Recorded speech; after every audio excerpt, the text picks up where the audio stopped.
আজকে অন্য জায়গায় বসেছি, লাইটটা নিয়ে তাই একটুখানি চিন্তায় আছি। ভালো বোঝা যাবে কি যাবে না।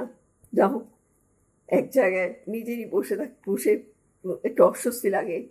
একই জায়গায়, নিজের জন্যেও বটে, যে দেখছে তার জন্যও বটে। তো এই যে কবিতাটা আজকে পড়ব, খুব ছোট্ট কবিতা। শুভঙ্কর অপেক্ষা করছি নন্দিনীর জন্যে। অপেক্ষা থাকলে যেরকম ধরনের ভাবনা চিন্তা ওঠে, বিশেষ করে কবিদের ভেতর থেকে কাব্যিক যে ভাবনা, সেটা কবিতা হয়ে যদি রূপ পায় তাহলে যেমন হয়, এটা তেমনই।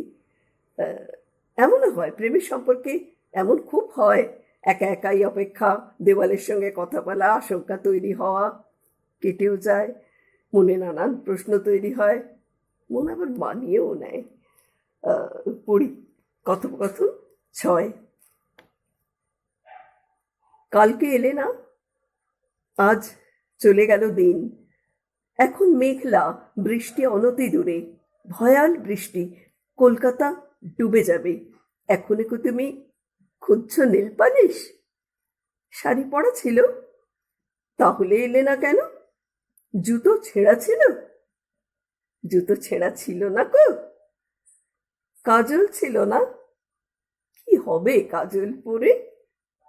তোমার চোখের হরিণ কি আমি চিনি। কালকে এলে না, আজ চলে গেল দিন। এখন গোধূলি, এক্ষুনি বোরখা পরে কলকাতা ডুবে যাবে গাঢ়তম হিমে। এখনো কি তুমি খুঁজছ সেফটি পিন? কি ভালো, কি ভালো।